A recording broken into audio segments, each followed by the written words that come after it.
all of that. Now, here's the program.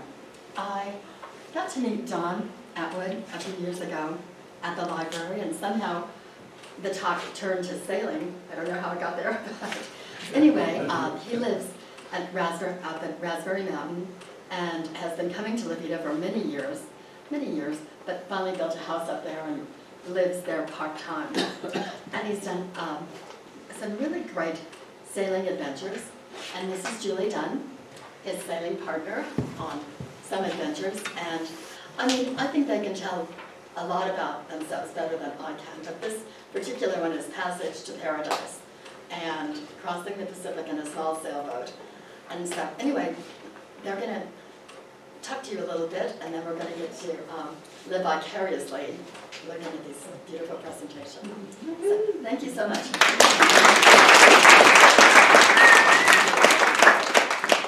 Thank you, Mitzi, and thank you, Levita Library, for hosting and organizing this and giving us an opportunity to share our passion, apart from Levita, and our experiences of the last year. Just want to introduce ourselves. My name is Julie Dunn, and my sailing partner here is Don Atwood. And just to let you know a little bit about ourselves, I've been sailing since my late teens. I've owned several boats and owned and maintained them. My experience is primarily in the Pacific Northwest of Canada, and where I've extensively cruised and raced, and with some solo sailing. In later years, before meeting Don, I completed 3 long offshore passages. And since meeting Don, under his influence, I have become an enthusiastic, experienced diver and a budding underwater photographer. My partner here, Don, he is truly a lifelong sailor. He learned to sail as a small boy in small dinghies. He's also owned and maintained several boats. And his experience is entirely different in the northeast coast of the U.S., where he's extensively cruised and with a lot of solo sailing as well.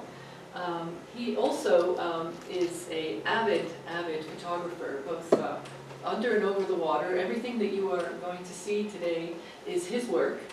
He his passion has been the ocean all his life, and so he is, in addition, a very accomplished diver and a spearfisher.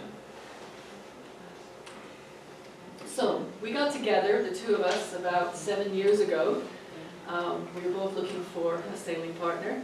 And we came together as lifelong sailors, and with the express purpose of sailing Don's boat, First Light. And it was very important to us that our partner was not only experienced and competent, but they also knew that they wanted to spend long periods of time on a sailboat. Okay, great.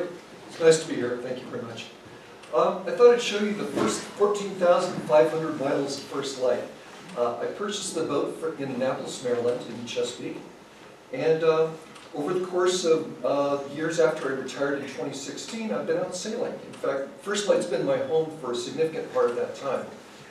So this little sketch that I did, kind of a rough hand sketch, just indicates where I went to. When I first got the boat, I did a 1,700-mile solo sail from the Chesapeake up to Maine, and came on back. It was a great experience, enabled me to learn more about my boat and feel more comfortable with all the systems and complexity of the boat. And there I met Julie, as she described, and we've been out cruising around in a variety of wonderful cruising grounds. The first for me at least was on the East Coast. I've spent a good portion of my life living in the Boston area, in New Jersey, a little bit even in New York City.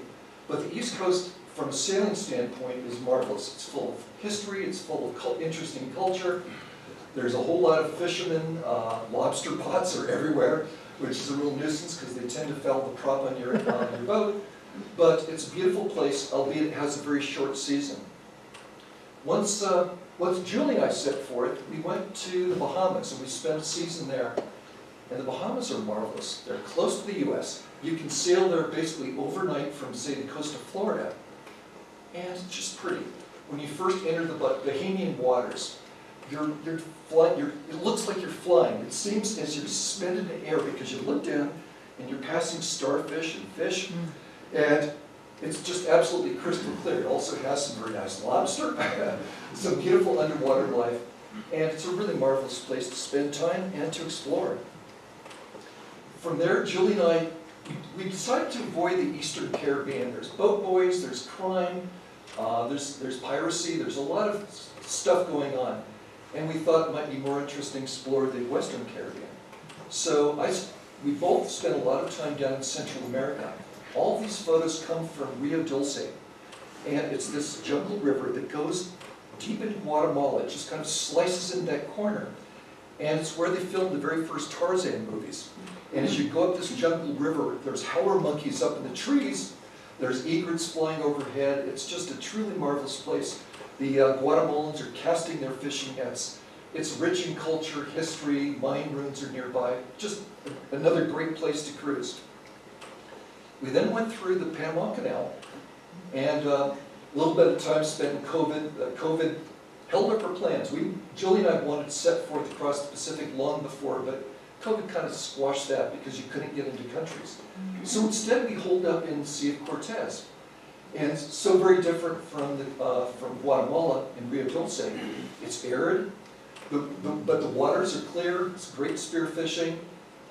It's got the wonderful Mexican culture, and we really enjoyed it. We spent 2 full seasons there exploring the islands, spearfishing, and just basically having a really great time. But for all of these experiences have always been coastal cruising, where you see land and you go, well, we're going to go from here to there. And the real dream, though, was the Pacific Ocean. I mean, the Pacific Ocean has a mystique. I'm a real big fan of Captain Cook, and I've read all the narrative accounts about him. We all know about, hula dancers in Hawaii. We've even sort of been tempted by the South Pacific from Rodgers and Hammerstein some musicals. So there's some real mystique to the Pacific Ocean. So enough of the coastal cruising. We really wanted to venture forth and take that big step into the Pacific Ocean. So that's the dream. But what does it take to make a reality? Well, first and foremost, obviously, it takes a well-found boat that's built to purpose for sailing in offshore conditions. And these boats that cross oceans are remarkably different from coastal cruising boats in that they actually have a lot more equipment and principally tankage, which means they carry a lot of water or the ability to make it and a lot of fuel. This is a multi-year endeavor. So having the time and opportunity to do this, once you've left these shores, it's very difficult to come back. So you're talking multiple years. And so typically we're lucky, we're retired, we have the time. But what has actually changed is the advent of Starlink, is that you see families who've learned that they can homeschool their kids, so why not take them offshore? So we're seeing a changing demographic of who has the time and who has made the time to do it. Young people who maybe are able to work off of the internet, they're out there. And last but not least, we saw all the famous YouTubers that you may have been following over the years, Delos and their names that I can't remember. We actually did see them out there. You need adequate funds. Some people make this work by, scary for us, but they sell their home and they buy the boat and they fund it that way, or they rent their homes and that's their cruising kitty. But you do need adequate funds, but you don't need a massive amount of money. You'll see modest boats that are owned primarily by much younger people, modest and older boats, and you'll see multi-million-dollar boats out there as well.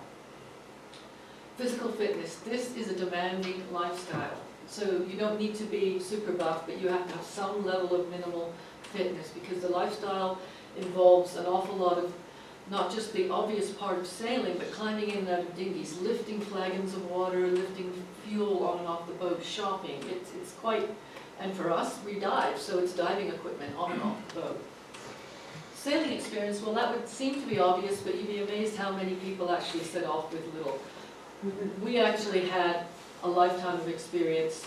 Both of us have been offshore before. And the skills, well, that could be a talk all on its own, but you need to maintain and troubleshoot and look after a boat while it's underway and even before you leave. You need to be a MacGyver, a jack of all trades. So you need to be, not only have all the things that you would expect of a sailor and that they can navigate and sail, but you've got to be a bit of an electrician, a plumber, a diesel mechanic, and you've got to be able to do sail repair. And last but by no means least, teamwork and positive attitude. I mean, in choosing one another is key. A boat, I can't emphasize, is a small space and a tough environment to actually be hauled up together. So you got to know that you can gel and you can work out your differences. And the reason I put this as really important is, in my previous experiences of being offshore, I've seen 20-year friendships dissolve because people have not been able to come together and work out their differences. So if you can do that, then that's going to help yourselves as you develop as a team. And one of the things that Dawn and I really feel it's important, especially Dawn, is that we continue to be committed to becoming a better and better team. How do you do that? You have a positive attitude and respect for each other, and at all times, no matter what, support each other, because it can get ugly out there sometimes. Well, it turns out the days of Joshua Slocum sailing like a little 25-foot wooden boat around this world are long gone. These days, boats, even in terms of first light, I sort of ironically said sailing across the Pacific in a small sailboat. It's actually not a small sailboat. It's a 40-foot boat overall. She weighs 10 tons, and she's a Holberg Rossi 39. Now, the Swedes know how to build good boats. I mean, they've got the Baltic, they've got the North Sea, so anything they build is made for harsh conditions. And as a consequence, you tend to see these Holberg Rossis. I think they're gorgeous boats. They're very, very well built, and they're sea kindly. They're just a real joy to sail. But they're just absolutely laden with systems these days. And as Julie mentioned, you have to be skilled in a lot of different endeavors. You've got to be a small engine mechanic. You've got to be a diesel mechanic. You've got to be good at electronics.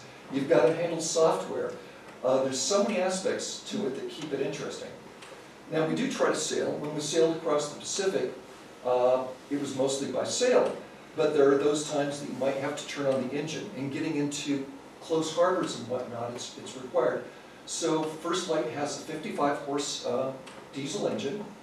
We also have a 3.5 kilowatt generator on board, and that produces electricity for us. With that, we can run a water maker, which is a really essential piece of gear. We have people go, "Oh, you don't really need a water maker," but the fact is, if you don't want to be in a little dinghy carrying 5-gallon jugs of water back and forth, and the water might be questionable if you get it from some desert island where they're collecting in cisterns, it's really nice to make fresh water where you can wash your dishes, you can bathe, you can basically wash down the decks. It's just a real joy, and it makes life so much easier. Energy production is a real big deal. It's all driven by batteries. I've got a massive bank of 12-volt batteries, and it's powered by a wind turbine that sits at the back of the boat, and we've got solar panels. When the wind is blowing strong, which is a lot of the time, I'm busy producing, say, 300 watts of power, and the solar panels are maybe putting out 400 or 500 watts if it's sunny outside. So that kind of keeps the systems going.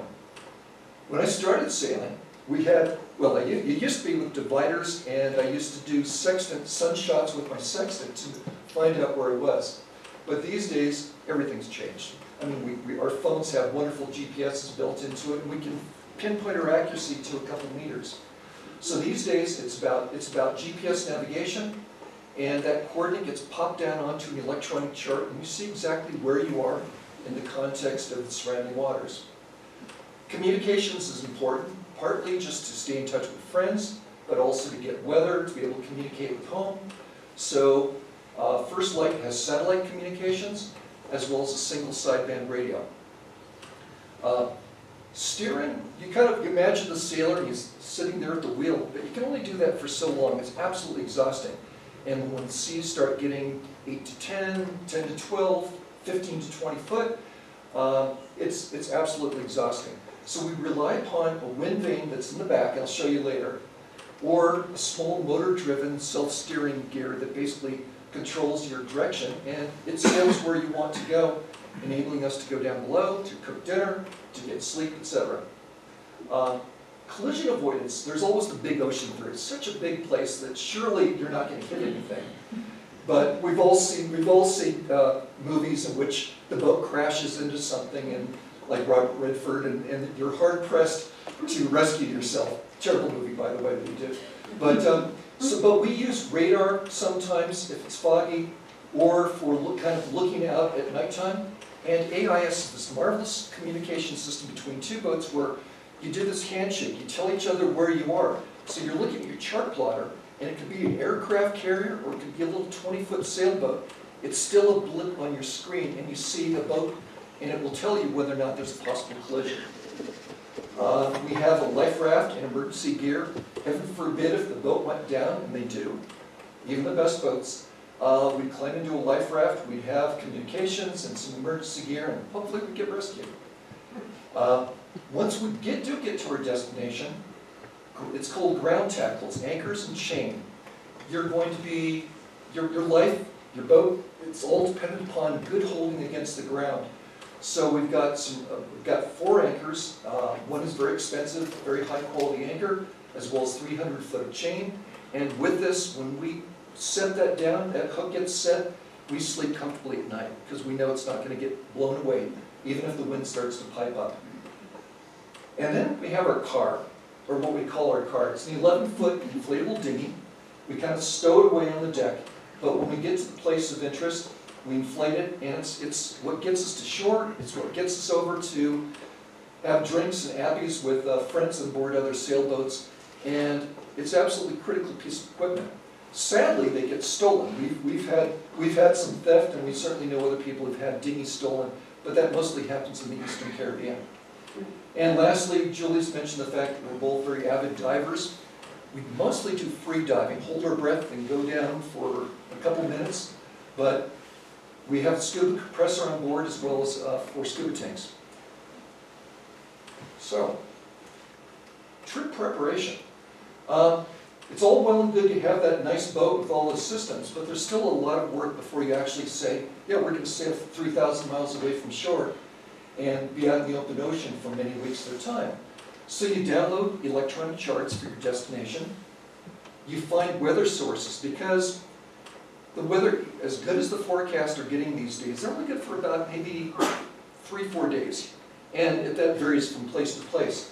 So you will need to download in an ongoing fashion weather data so you can route your sailboats, so you can avoid big storms and be prepared for the worst.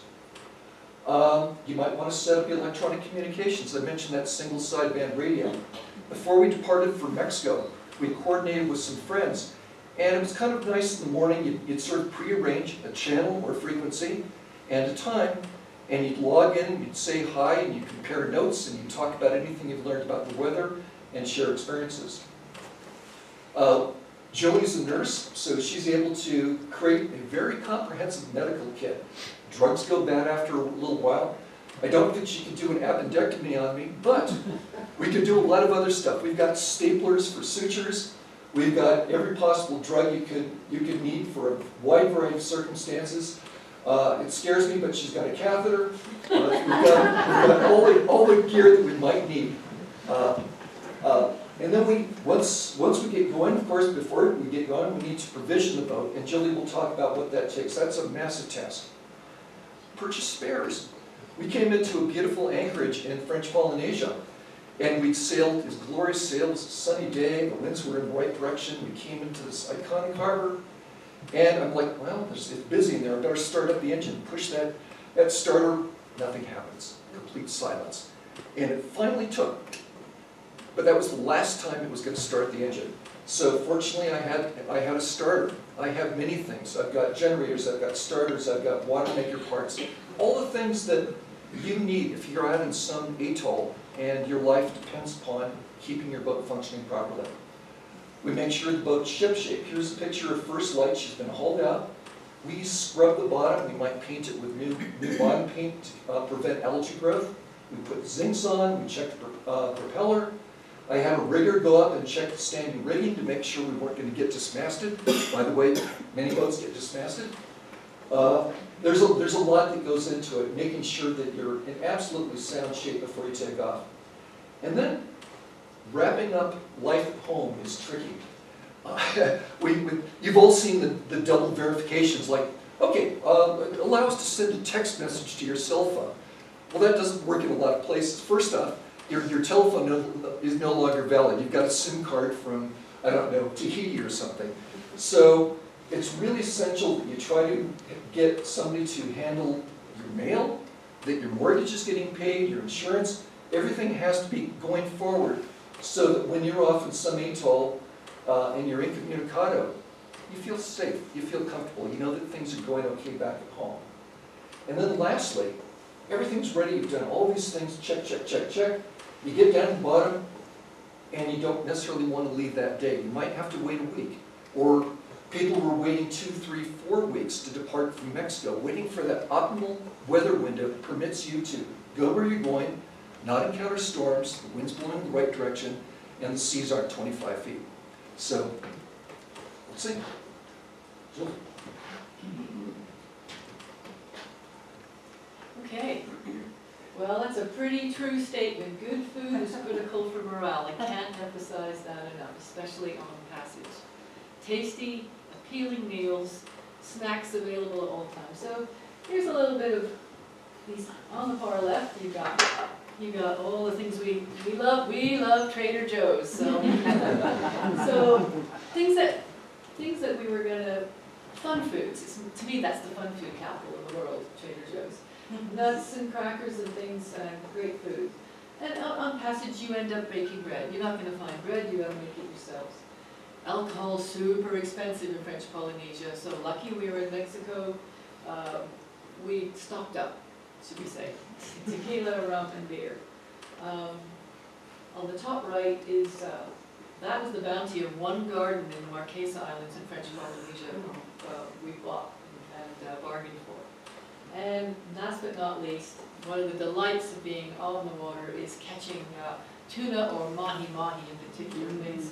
So that fish alone would represent several meals for Colonized, so that's proud.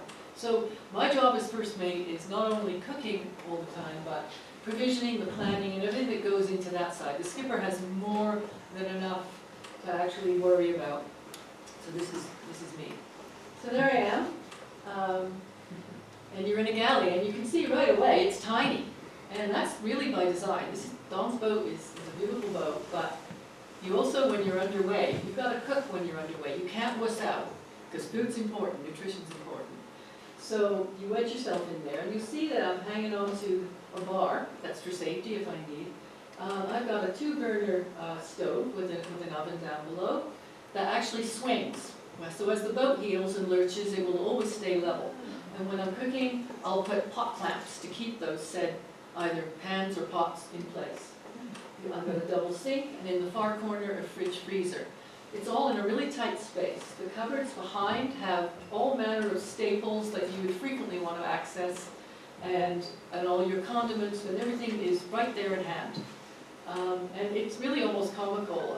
How do you cook when you're in the high seas? Well, first of all, you try not to if it's really rough. But you still have to. So how do I survive? I use non-slip mats all over the place. I open cupboards with the lurch of the boat, depending on the motion of the sea. Literally, I know where everything is. Open it up, grab it, close it before it actually falls out. So it can be comical at times. But organization of my space is key to actually getting those meals out. Shopping and organizing, man, what a lot of work. So we're talking about perishables and non-perishables. The non-perishables, we probably, when we get down to have enough food for almost a year in toppings with some foods. And Mexico is a marvelous place because you can get almost everything that you want. You also need to be mindful of what can I get when we get to French Polynesia, when we get to Tahiti and Tonga. What can I have? What can I get? What can I get? And stock up on that. Non-perishables, that's trickier. In the beginning, the first couple of weeks, you can stock what you want and all your favorite perishable foods. But for the long haul, for the long passages, you really need to change what you buy with your perishables. You know, things that last a long time. So instead of buying a lot of lettuce, you're going to buy cabbage, the kind that you can make salads with. You're going to buy root vegetables. And you're going to use citrus fruits, and you store them, and we store them, you can't see it, but on the other side we've got this massive hammock that's full of fruits and vegetables that allows air to circulate. So, yeah. Organizing the food as well. There's holes in a boat everywhere, under the floors, cupboards, there is food everywhere. Pest control is, when you're now in a tropical environment, and also you're purchasing food that's outside of the first world, i.e. Europe, Canada, America. So you may inadvertently bring pests onto the boat when you buy things. So part of pest control is you prevent them coming on and you prevent them attracting them. So how I store the food is I put a lot of energy into. Everything gets decanted, cardboard gone, because that can bring in all kinds of pests. Into sealed, locked containers, and maybe two double Ziploc bags, and stored again around the boat in various places, larder or covers that go out of there. Pre-cooking passage meals, that's really vital, and there's 2 times that I do that before we depart. And the main reason for that is not really anything related to weather, but it takes a few days to ease into the offshore kind of 24-hour operation that a boat is. And you don't really want to be thinking about it too much, you just want to do some reheating. So I pre-cook many meals before I leave. Also, if I know the weather's going to be rough, I also set to and say, okay, I'm going to cook about 3 or 4 days worth. Then all I got to do is reheat. So that really takes the pressure, and it's all part of leaving. Catching your own protein is fun, and it really supplements what you can. There's only so much you can store and freeze. So when Don catches fish, that's awesome. So we'll trail a line. You also need to become a lot more self-sufficient. I never baked bread or knew how to make yogurt or any of that kind of stuff before I actually started sailing. And you make use of things like powdered milk, powdered eggs, not anything most of us would think about. Buying local for fruits and vegetables. Well, you've got to adapt. When you get where you're going, it's different. In fact, in French Polynesia, there was hardly any vegetables. They just didn't grow. They mostly ate fruits and fish. And protein can be difficult or not as good. So that's why we try and catch as much fish as we can to try to supplement our diet. Safety at sea. Well, that's the thing that you think about. I've never fallen overboard, and I've been sailing all my life, and I don't know if Don's ever fallen overboard. But we spend an inordinate amount of energy. There's so many aspects that I can talk on safety at sea. But our main focus is stay on the boat. So what does that take? Well, you need a form-fitting harness, which could be incorporated into a life jacket or just a harness, and then a tether that you would attach yourself to either a solid structure, or you would attach that tether onto a jack line, which is a strong piece of webbing that goes from the stern to the bow, and you run along. But staying safe is really, really key. You don't do, it's not like, I'm a racer by background. You do everything from well, but not here. You do things deliberately and safely. Because if you fall overboard in a big sea, your chances of really actually getting retrieved aren't that wonderful. So you need to just prevent that happening to start with.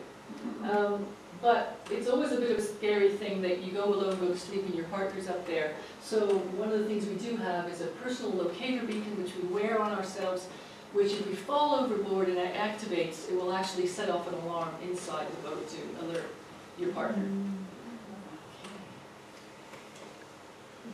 Watch schedules. People ask us about that all the time. Well, Don and I have been sailing together quite a long time now. The first thing is you have to be on watch. You absolutely have to. Even out there in the middle of the ocean, a ship can actually come out of nowhere. Now, we weren't in the shipping lanes for a majority of the time that we were down there, but there are still a lot of fishing vessels that don't actually carry the conventional AIS or electronic warning systems that we're all become accustomed to. So you do need to be on watch, but not just to avoid collisions, but there may be changing sea and wind conditions that require you to make some adjustments to the sails and to the direction or to how the direction. Anyway, so that's what we do, and that's strictly a nighttime thing. In the day, yeah, we do have watches as well, but we try and be flexible. And one of the reasons that we try and be flexible is I'm very conscious of fatigue management. Fatigue is a killer, and so for me as the first mate, my skipper, if anything goes wrong, it's him that's always taking the brunt of waking up or fixing things, and I'll be there with him. So if that happens, we give each other a bit more slack, a little more sleep time in the day, we kind of do that. At night, it's a little more defined. But night watches are wonderful. You can have beautiful skies, you can play guitar, you can read, just all the things that Don's written down there, contemplate the universe. People who have never sailed and done night watches with us are amazed about how much fun they are, and they're truly delightful. Well, I love Google Earth. In particular, I love this image. If you turn the globe just a little bit more, all you would see is a solid planet of blue, which just indicates how massively large the Pacific Ocean is. It's an incredible ocean. And so anyway, this shows the first leg from basically Puerto Vallarta down to the red dot below, which is French Polynesia. And that was roughly 3,000 miles. As the crow, that's the number of miles that we actually wound up putting in. And we did so pretty well. It took us 21 days. This is something that Julie and I focused on a lot. We were not concerned, but we put a lot of thought and planning into it. And we just didn't know how long it would take. It could be 3 weeks, it could be 4 weeks. We actually made really good time. I had to run the engine for about 20 hours, overall out of 21 days. But after 21 days, we made a beautiful landfall. Now the passage, here's kind of an idyllic version of the passage. You see blue sky, puffy clouds, and the first lights just sailing nicely along. And you'd like to think that, for 21 days, this is what life was all about. And it is some days. And these are the really good days. And when it's a full moon and the sky's clear like this, those are magnificent nights. Truly astounding. He's strapped on when he's taking that picture. Yeah. But this is probably more typical. And this is, I just want to call attention to a couple of things. This is that wind vane I told you about. The wind basically makes this flip back and forth, and it controls a little rudder down below that steers the boat relative to the wind on a fixed course. You see this trusty fishing pole out there. You've got the outboard, you've got some GPSs, you've got satellite communication. And this would be a more typical day. It might not be sunny, it might be cloudy, there might be some squalls coming up. You're getting blown around. And it can also get much worse than this. When it does, I'm less inclined to be out making videos. But we certainly saw some days in which the swells were, say, 15, 20 foot. You look at the back of the boat, and all you see is a wall of water. So it can be very, very dramatic. So just in terms of passage life, I felt obligated to show one booby picture. And you can see the boobies down here. We had 4 of them. They joined us. We were a little bit north of the equator, and these birds thought, that's a nice stable platform. We could hang out there for a little while. So these 4 boys or girls, I'm not sure what they were, decided to basically live up on the bow pulpit. They'd venture forth each day, they'd go out, they'd catch fish, they'd come back. They were magnificent poopers, as we discovered later on when we had to clean up the deck. But it was fun to have them there. Here's a bigger mahi-mahi that got caught and clubbed and will constitute many nights of dinner. And I mentioned the water maker. It's a real joy to be able to, on a sunny day, get out there and be able to bathe in hot water. And just, it makes life a lot more comfortable and a lot nicer. So, passage life is tremendously variable. Here's a little diagram that shows kind of the prevailing winds. You've got the trades in the northern hemisphere, you've got the trades in the southern hemisphere, and these are the winds that people in the big clipper ships and whatnot have relied upon for hundreds of years to reach their destinations. But there's this equatorial low. It's called the ITCZ, and it's a weird dynamic place where the weather varies from day to day. The winds can clog all the way around. You're apt to see squalls like this. This is very typical at nighttime. As we got into the ITCZ, at nighttime you'd start to see these clouds building and you go, that looks really nasty, Julie. And you'd sort of prepare. It tended to come in clumps, and you'd basically try to shoot between the clumps so you didn't get a deluge of rain, and you didn't get knocked over by high winds. So you do have to be watchful. And you you basically get better as time goes by and you become a little bit more nonchalant about all of it. Okay, Jules? What does ITC stand for? Intertropical Convergence Zone. Thank you. Yes. Okay, so crossing the equator, it's a milestone in any sailor's life. It's an exciting time, and there's a lot of tradition. And a lot of superstition that if you don't do what you're supposed to do, you're supposed to play homage to King Neptune. So we had a bit of fun. So I've done this before. I know I mentioned I actually have spent 30 days at sea going to Vancouver to the Marquesa Islands before. So I'm supposed to be the boss of this. So I whipped up a party and a quick speech, and we had a quick party, and here's some fun. Oh, God of the sea, with the power vested in me by you, I present to you the shellback, the silly, sorry shellback, Don Kenton Atwood. Silly because he's dressed like a woman, and sorry because he's so bloomin' long just getting here. But wait, he's also worthy. Because like you, rum and seawater run in his veins. So he will now present this to you, a token of his gratitude for allowing him to so long enjoy your waters. So grant him safe passage, O great one. And cheers. I need to say, we do not drink, and this was a special occasion. Yeah, I got a bit sloshed, so the captain reasserted his authority, sent me below to sleep it off, and we went on our merry way. Anyway, no matter what, no matter how much you prepare yourself with all your skills, prepare your boat, stuff happens. In fact, this was a busy year out there, because it was the first year that all the borders had been open since COVID. So even at the time, just ahead of when we left, I'm not going to read the whole list. The monohull sunken by whales off Galapagos, that definitely happened. They lost the boat in 15, 20 minutes. They got into a life raft. The end of the story was happy they got picked up and rescued. But you can't predict when you're going to be hit. And various other things, and boats being dismasted.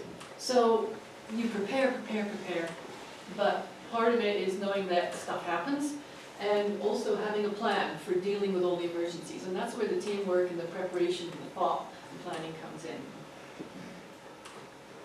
So after 21 days at sea, we know where we are, we know when we're going to hit land, so that was a really exciting day, when we're going to actually see land. And so I decided that Dawn had not done this before, that the most fun thing to do is to shout land ho when you see it. But something even more special happened is we actually neared our very first French Polynesian island. We found these dolphins, and they escorted us in. And you know, for me and for Dawn, dolphins are a little bit like eagles, babies, and whales. For me, you don't ever get enough of them. They are fun, they're smart, they're fast, and they're playful, and they'll come out of nowhere. And even at nighttime, they'll be there sometimes. So there we are. There's our first island after 21 days. So we've hit French Polynesia. What does that mean? Well, it's a huge, actually, area. It has 3 main island groups, and they're all distinctly different geographically, culturally, languages. They're all populated by Polynesians, but they're different. So the Marquesas, they're lush, they're mountainous, they're beautiful, and they're a lot sort of like Hawaii. The Tuamotus, most people have never even heard of them, but they actually take quite a lot of real estate in the Pacifica.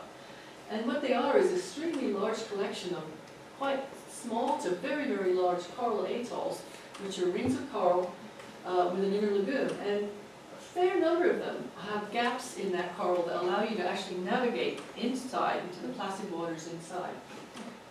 We knew that we wanted to spend a lot of time there, and we did, because of the diving opportunities there.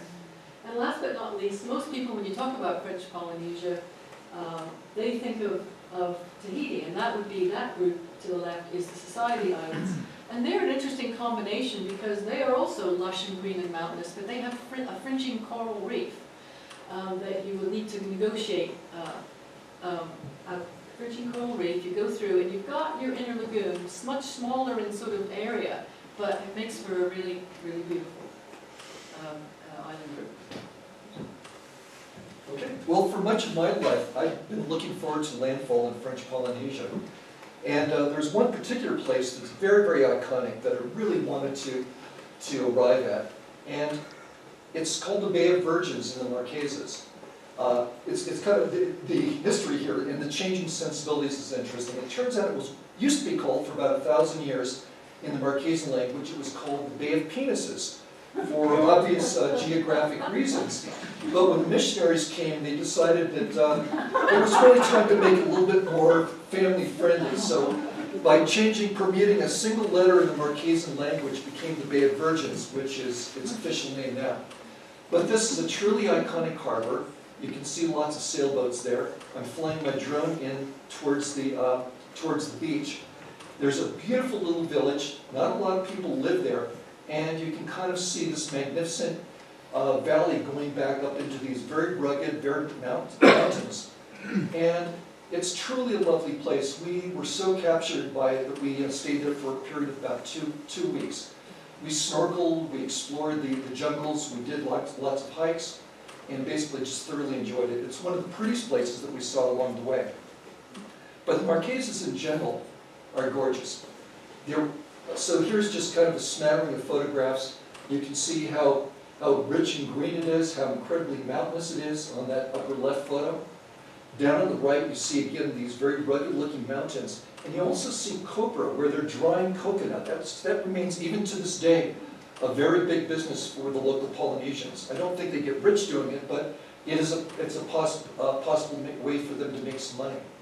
The area was once peopled by tens of thousands of folks. And you see remnants of it in various ways. You see the sculptures up there at the right. And down here, there's a lot of ruins. And these were magnificent structures. These would, maybe 100 yards long. Clearly big buildings. It might have been a religious center. It might have been any number of things. And you just look at the work that would have gone into placing these rocks, cutting them, making them fit, and creating these magnificent structures. So it was a very rich and thriving culture when the first whalers arrived, when Captain Cook was there, when the French arrived. Sadly, the population was cut way back to just a fraction of the size through things like smallpox. Disease came in and it destroyed a lot of the culture. But the culture remains. We were able to appreciate a lot of it. Here's just some shots. We see tattoos are a big deal. Tattoos basically originated in the South Pacific. Whalers would get them. Scrimshaw kind of came out of the concept of tattoos. And we see this fellow here. He's busy cooking up a meal. He's well tattooed.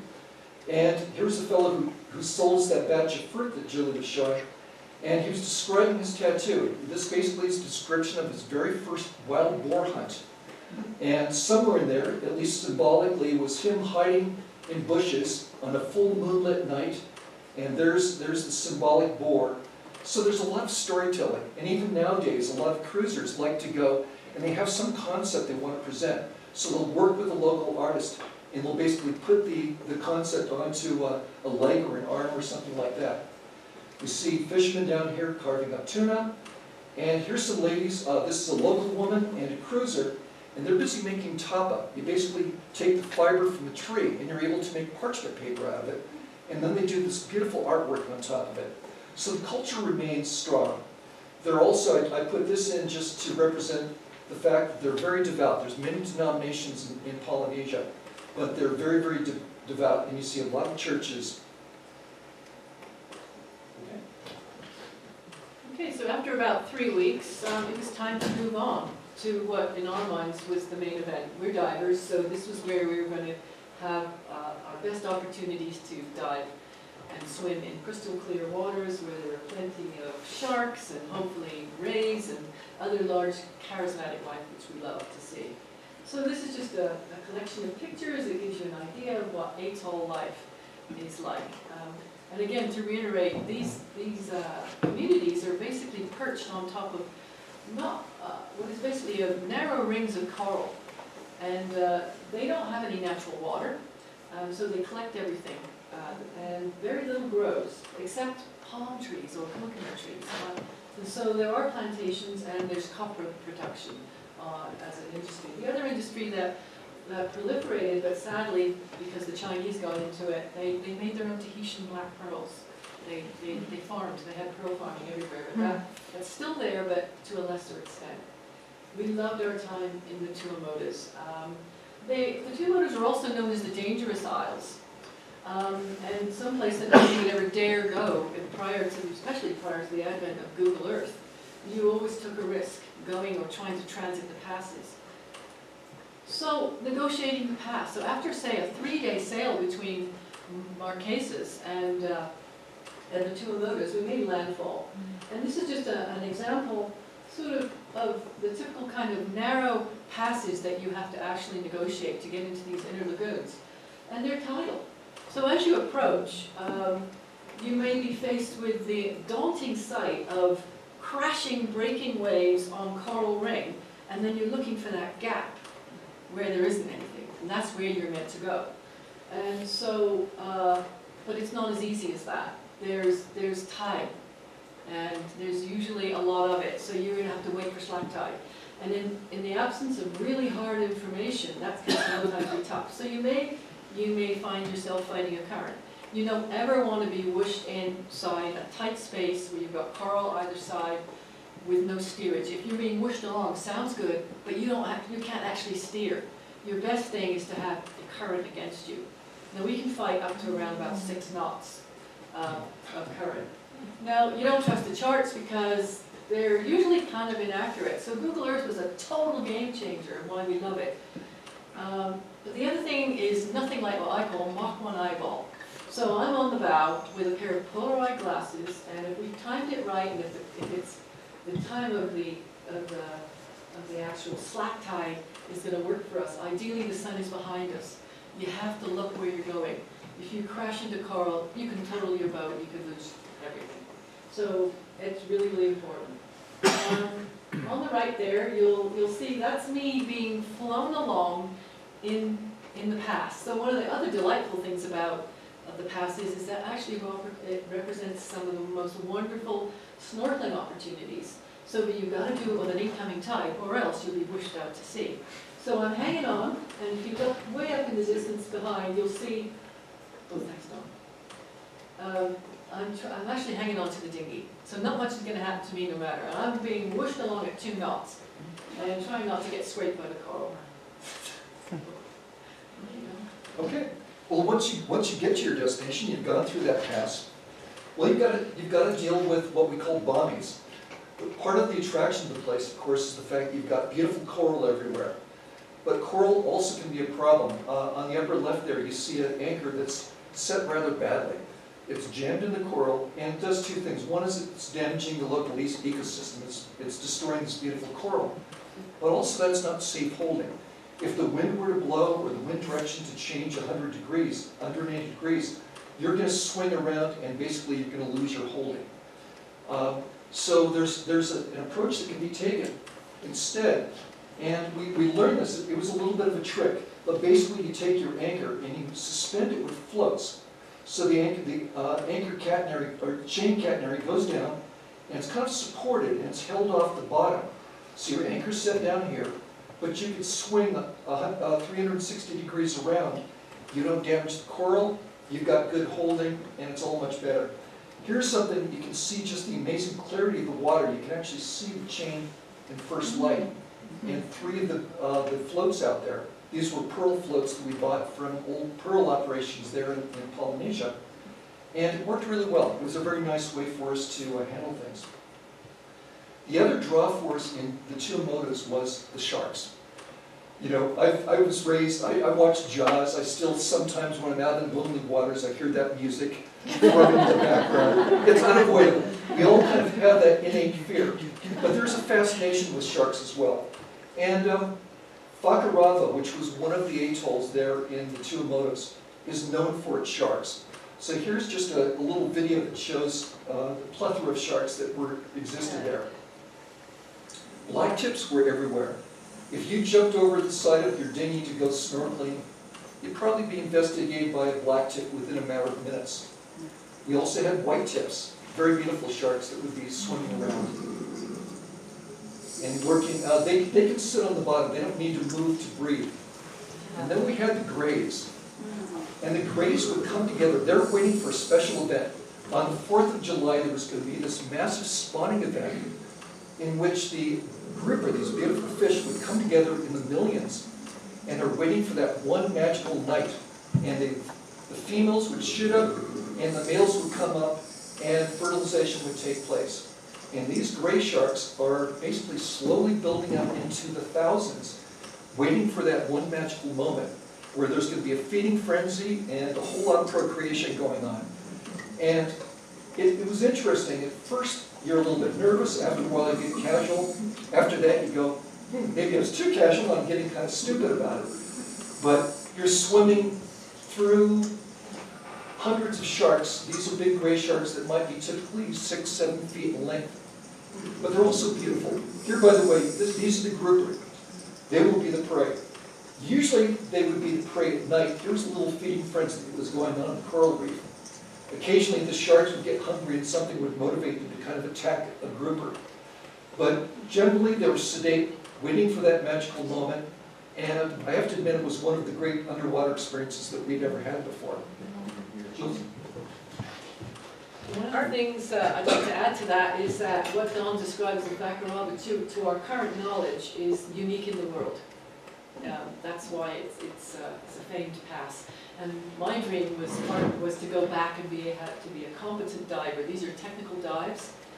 We actually scuba 4 or 5 times, but we actually also free dove that area too. So it is unique, and I was really happy to be able to go, yes, I can do this now. Wow. So, although we spent at least 6 weeks in the Tuamotus, it was time to move on. We only had 90 days. That's all that the French Polynesian government will allow you for a short stay visa, without a lot of effort for a year-long visa. That's another topic. And so on to Society Islands, which most people will equate with French Polynesia. So we headed off to Papeete because, hey, this is French Polynesia, and they were big French supermarkets, so it was time to stock up. And we literally eked along with almost no supplies in the Tuamotus. I mean, there were places I'd go and there would be no ships for weeks, and maybe there was a bowl of garlic, onion, potato, that was it. You know? So anyway, we'd had our fill, we'd had our fun, it was time to move on to the Society Islands. And most people have seen the Mutiny on the Bounty and other sort of productions that involve tales of James Cook. And if you look at the mountain structures here and here, that's where they portray Tahiti is. But in fact, it's not Tahiti, it's their neighboring island in Moorea, which is stunning. And there's a gorgeous, gorgeous bay in Moorea. We spent quite a bit of time. Anyway, so we probably only spent 3 or 4 weeks in the societies, or all told. We did not actually go to the famed island of Bora Bora because, well, it's touristy. We're now there's way more boats here than any other place that we'd seen up to that point. And we went to a beautiful neighboring island which offered almost just the same kind of attractions and beauty. And there's a picture of me in the center going full island girl. And one of the really cool things was I got to go to Papeete again. And my dream was to go and buy another full-on Tahitian headdress. And you can buy them in the market in Papeete. It's a whole bunch of fun. Just to wrap up the Polynesian world, especially in French Polynesia, it is alive and well. And despite the fact that they've been run by the French for quite a long time, they still speak their own language, and that's different with each island group. Dancing is a big deal. Drumming, you heard them. They sing as well. You can hear them practicing, not just choirs for churches. They love to sing. Anyway, so yeah, and paddling. That is not a stereotype. They love to actually race, and just either recreationally or train and race their outrigger canoes. They love to go to Hawaii and kick ass. I heard that. So anyway, in one of the larger atolls, Nakamo, in the Tuamotus, we stumbled upon a high school performance night for families. Well, it's a bit different there. A little racier. A bit racier. And this is what the girls in high school learn how to do. So just check this high school girl out.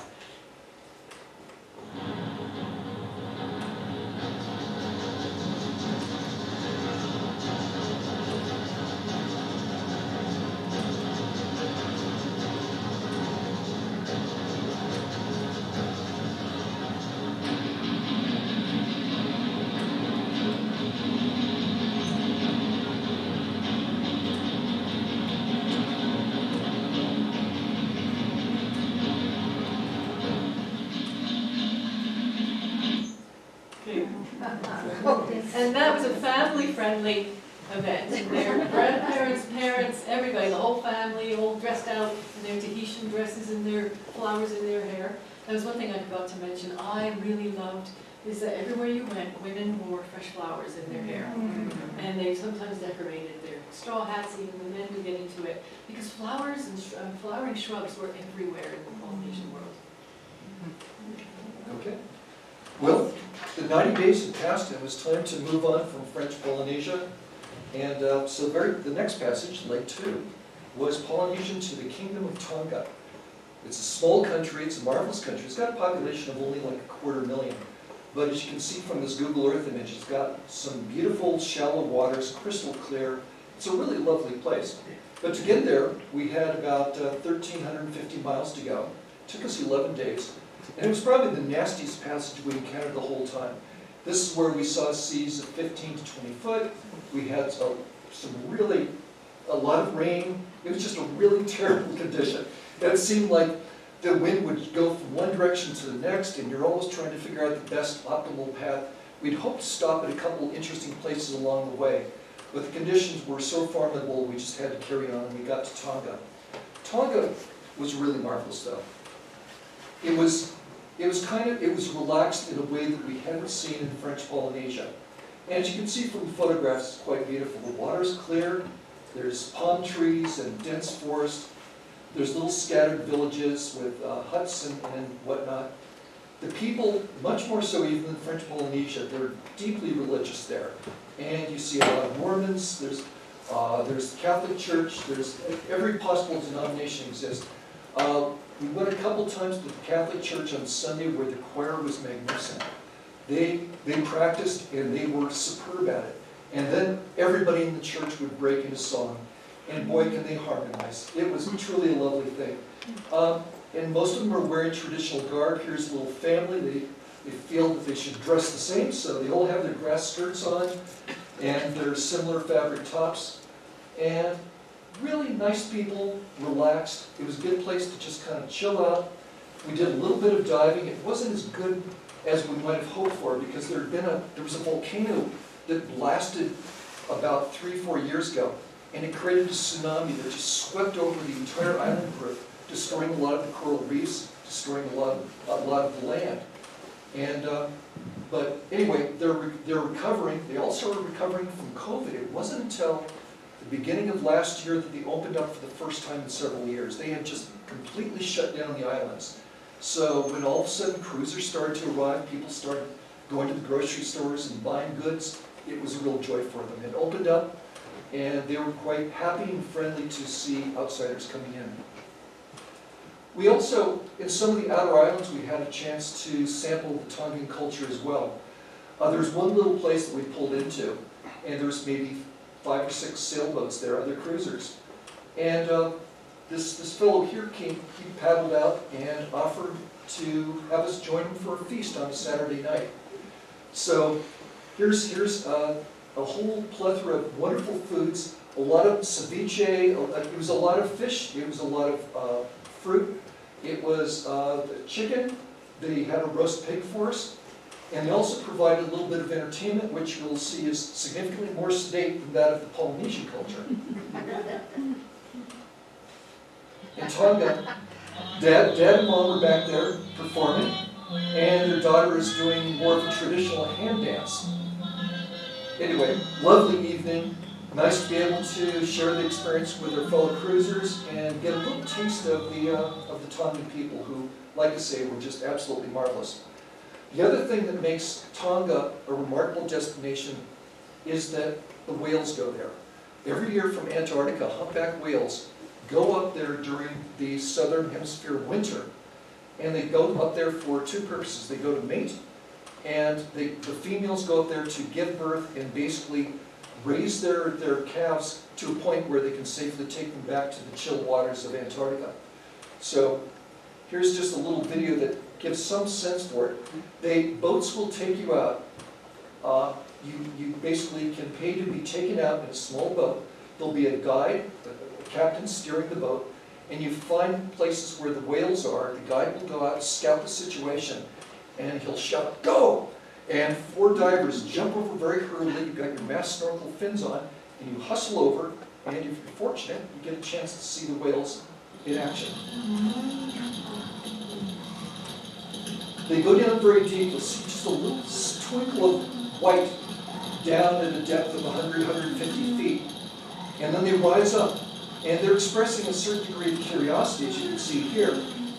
And it's truly magnificent thing to look at something that weighs many tens of tons, and you're looking at each other eyeball to eyeball, and you realize here's a sentient creature, highly intelligent, curious. They're big enough not to be terribly frightened by us, but it's truly a wonderful experience. It's one of those bucket list things that we were really happy to have had a chance to participate in. Here's a juvenile. This fellow's just, he's magnificent. You see juveniles, you see males that are there for the purpose of mating, and then you see a lot of females along with their calves. They're giving nobody eats while they're there, except for the calves that are drinking mother's milk. So the mother's getting very rapidly depleted in terms of her energy, but as a consequence of that, the calves are growing very, very rapidly and achieving a degree of comfort and stability in their new world. This fellow was just obviously having a good time and not terribly frightened by the swimmers in the water. It's just was lolling about. Mom is like, come on, let's go, Junior. And Junior's just rolling about and clearly having a good time.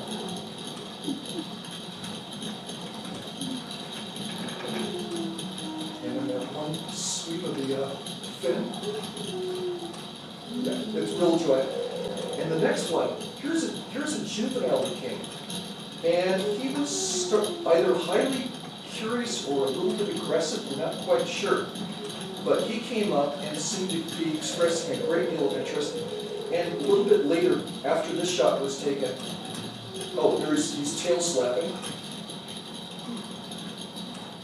And it's probably about this point that the guide is starting to encourage the swimmers to get out of the way because this fellow's getting a little too close. And he's getting a little bit too energetic, so there's a quick hustle there out of the way. Okay. One of the things I wanted to add of the joys is that we could actually hear the whales through the boat. One night, it was 3 in the morning, and we were at anchor, and we could hear the sounds come through the boat. So Don had a hydrophone on board that we hadn't used for years, so he threw it over, and for hours we were serenaded by whales singing. But it is only the males that sing. And subsequently, in some areas when we were snorkeling, once we'd actually kicked below the water 10 foot, we could hear them again. So yeah, it was a real highlight for us. So it was getting on in the season, it was time for us to move on, and our plan was to actually leave the boat in Fiji. I was really excited about going to Fiji. I'd been there before, I learned to dive there. I regaled Don and bored him to death for years about Fiji, you know, you're gonna love it. And when I got there, wow, he loved it, I loved it. You're always afraid that it isn't gonna be as beautiful, especially with the advent of climate change. Is it going to be as gorgeous? And it was everything that we hoped it would be. So Fiji is interesting. It took us 3 days, it was 400 miles, as it says up there. Because it's for those you don't know, it's a bicultural place. You have the indigenous Fijians, the natives, but also the Indo-Fijians, which they brought their culture. But the indigenous culture is alive and well as well. And we found the people really, really warm.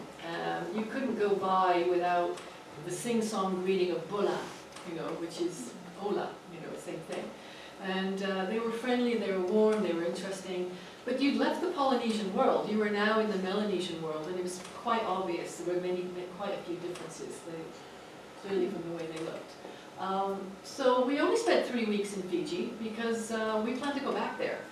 So we've just scratched the surface of this particular country, and we've so far been wowed by what we saw under the water, as well as many other things. So the boat right now is in a place called, on the very far west of the country, on the second biggest, on the largest island, in a place called Wunda Point, and you can see pictures of it here.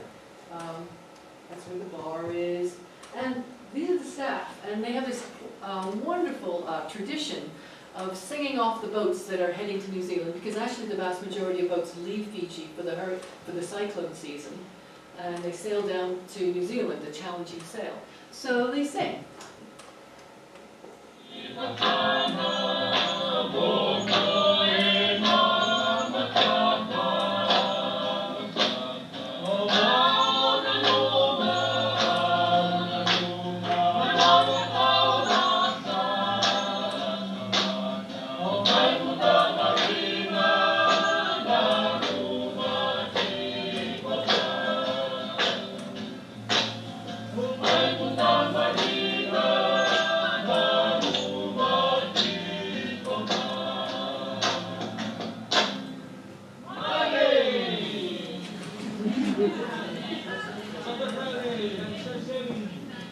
Lovely people.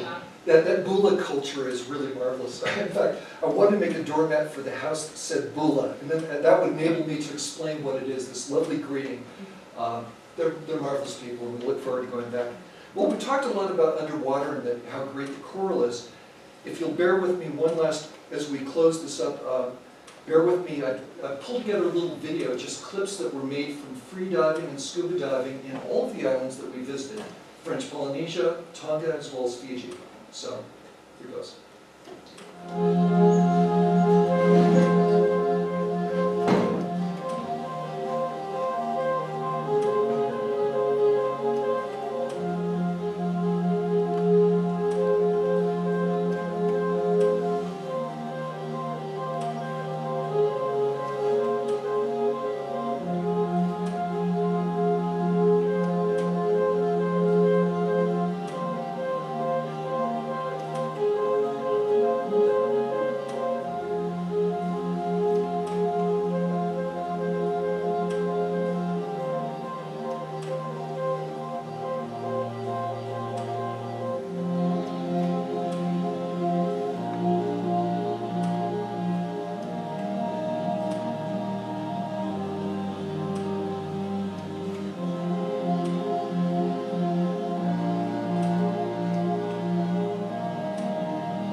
see what an enchanting place it is for a diver. It's marvelous. We want to go back.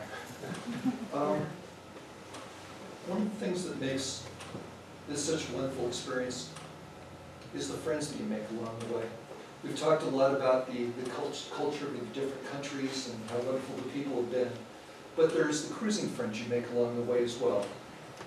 It's interesting, you're all kind of on a conveyor belt. You all start at the same location. You're all basically being swept along to the west by the prevailing winds, the trades.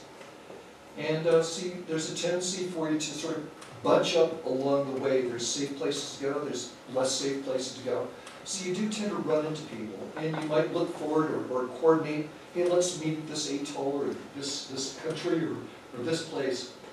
And cruising friendships are neat. You're meeting adventurous fellow travelers. And we had a great time. We had dinners with them. We'd have drinks in the evening. We'd play guitar on the beaches. It's a different kind of friendship, and but a really marvelous one. It just helps to enrich the entire experience and makes it very, very wonderful. So there's a picture of First Light. She's hopefully still secure. We placed her. This is Bunda Point, and it's called a cyclone pit. They basically dig a trench. The boat's lowered down into that trench. It keeps it from tipping over. It's strapped down so that if there's a tidal surge with the cyclone, the boat won't lift up and go away. And she's there waiting for a return. I'm not quite sure what to expect when I get back. I'm sure she'll be dirty, but hopefully all is well and we'll be able to carry on. I'd just like to leave with some parting thoughts after 7,500 miles that we covered last year. The trip has absolutely exceeded our expectations. When you start an adventure like this, you don't really know what it's going to be like. You have preconceptions. You had those idyllic concepts of the Pacific Ocean. But when you really do it, it turns out it was better than I ever could have expected. It was truly a great experience. And the fact is, when I showed you that Google Earth image where you just saw the expanse of blue, and that's almost all you saw within the image, we've still only scratched the surface of the Pacific Ocean. We've seen 3 countries. There's so many more. This coming year, we plan on going to New Caledonia, to Vanuatu. We might go to New Zealand. Who knows? The fact is, right now, we don't have an end game. We just know the boat's being swept to the west. There's many places to go. And as I say, so many directions, so many possibilities. So, thank you very much for your attention.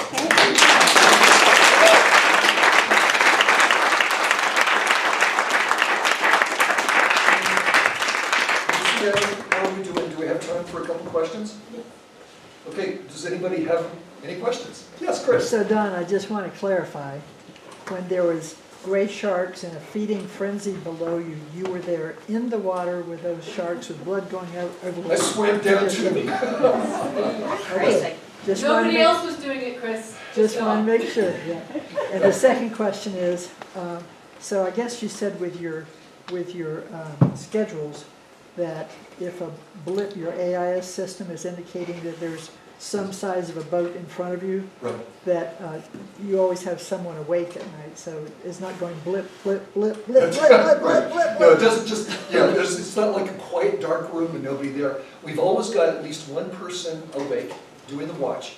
And hopefully, just in terms of getting well rested, the other person tries to go down and get to sleep. I'm lucky that way. I can go down, and when my head hits the pillow, I'm asleep. That's not quite true for Julie. She has a little bit tougher time. So that 3 hours of sleep time isn't quite as advantageous to her as it is to me, but you did the best you can. Yes? I was curious about that one shot of the ray with the fish. Yeah. On and off of it. There's Yeah, go ahead. there's a lot of symbiotic relationships between animals below the surface. And that between creatures, but also between coral and fish. Feeding stations, cleaning stations where fish, so yeah, it's quite frequent. You also probably may have noticed one of the sharks had a little swimmer on the top. So yeah, this is a symbiotic relationship. And the rays and the sharks seem to tolerate it, so we're not entirely sure of the benefit, but yeah. Yeah, generally the circumstance there is when oftentimes you'll have the remoras that are attached to the sharks. And the sharks put up with this. They're just attached to their belly or something. So when the shark eat something, there's bits of food in the water that the remors are able to gobble up. But sometimes the remors get a little bit confused. During that movie, you saw the bottom of my boat with the number of remors. It probably looked a bit like a big whale or a large shark, and they thought they'd just affixed themselves there. Although they do benefit from that situation, symbiotic with humans in the sense that sometimes after dinner when we're scraping the plates, you cast a little bit off the side of the boat and those remors come like that and eat the food that you toss into the water. Yeah, two questions. When you talked about a water maker, is that anything more than a desalinization of the ocean water? And then the second question is, when you're on the boat for 21 days, what is the physical sensation when you finally stand on land? There's what's called land sickness. And when you do sort of get used, you've adapted to the motion of the boat. And some people, it takes a long time. Some people get very seasick, of course, when you first get on board the boat. Fortunately, neither Julie nor myself get seasick at all. We're lucky that way. But yeah, you do feel that. You step onto land for the first time, and it's a little bit of a wavy feeling. So, and the water maker, it's basically just a high pressure system that is pushing that seawater against a filter, and only the fresh water comes through. So what you have is a very high pressure pump. There's pre-filtration, there's some other stuff, but we're able to produce 30 gallons per hour, which is not bad. So we run, during the course of topping our tanks off for 120 gallons of water that we need, we run the generator for about 3 hours, and we make our water, and we top off the batteries. So it works out well. Yes, Lori? When we talk about funding, they all accept the US dollar or the Chinese yen or what? Do you want to answer that? US dollars are frequently welcome. No, you have to actually get the currency. Yeah, These- you do. The French Polynesian current has their own distinct. Yeah, they will. They will. Tonga in particular and Fiji, yeah, they will take American dollars. The good news is increasingly ATMs are prevalent throughout the world. And so you don't go through those horrible currency exchanges with awful exchange rates. You go to a bank, you stick your card in, and if all goes well, you get your local money. Yeah. French Polynesia we've found to be very expensive. I'd say in many circumstances it was significantly more expensive than the United States. But when we got to Tonga and Fiji, it's much more economical. It's probably half price. Yeah, and we did find the reason for that after a while is that they actually don't have any income tax that we were told. They actually load all their taxes onto goods, services. Mhm. Yeah, Most of which has to be imported, right? Yes, from France. absolutely. From France. Always on it. Yeah. And they import a little bit of the French culture as well. We bought some wonderful baguettes Okay. in French Polynesia. Yeah, we did. And the French actually subsidized certain French foods, so you could buy baguettes for pennies almost. So, I didn't have to bake bread, we gorged on it, didn't we? Lord? Okay, so where the boat's parked right now, getting your provisions ready at the location it's at, is it more challenging? Sure. Because you're Not not Trader Fiji. Joe's. No, this is where you have to adapt. There's only so many Trader Joe's bags of nuts we can put in, and you can't bring nuts because you're not allowed. Fiji is a great place because actually there are a lot of foods that they import from New Zealand. So it's actually probably one of the cheaper places to provision and more plentiful. The markets have got more better. It's just more of everything. It's a more populous place. So coming back, what is the most challenging part of your adaptation to the You answer that. You suffered more. I have to admit, going from a wonderful tropical place where you're walking barefoot on beautiful white sand beaches and diving every day in crystal clear water and returning to La Vida, as much as I love La Vida and its people, in November, it's a little bit tough. Or worse, sorry to interrupt, LAX. Yeah. Yeah. So, timing is everything. Yes? Return trip? Return trip, I will probably venture back first, and at the end of March, I've rented out my house, end of March, my intentions are to head back, start to work on the boat, get things shipshape, and Julie will join me, and we are off adventuring again. From there or? From Fiji. From Fiji. Yeah. Fiji's an amazing place. You could spend an entire season with the complex, multiple islands, absolutely stunning. we could, if we wanted to, spend the whole year there, but I'm not sure we will, so. It was nice following you out of Mazatlan. And then I remember seeing you take a left turn about 6 days out. Yeah. And then you told me about hitting that nice weather where you just motored straight across. Yeah, Gil's referring, there was a little link that we sent to Gil and some other friends, and you can click on it and basically tell you the daily progress of First Light. So basically you saw us within the context of the weather that was happening at that moment. So it's kind of a neat visualization tool, and you can kind of watch your friends cross an ocean, which is neat. I actually crossed oceans before all this came in, and now boats are just bristling with electronic communications devices, modern technology, modern apps. We're about to put Starlink on, and we're one of the latecomers on board, so that has actually changed everything. You know, this is the information superhighway for sure. Wow. Question, in that picture, Yes. there's the rock past the water and then the uprights. It's like Stella or something. What are they? Actually, this is part of the religious center. This was on Huahine, and Julie and I rented motorcycles for the day and kind of toured around the place. It's a little bit of a museum, and granted that's perhaps a bit touristy with the nets there, but they still use those, and they still use the outriggers. But those structures there probably date back 300, 400, 500 years, and they're part of this very extensive cultural and religious center of that Polynesian culture back in the day.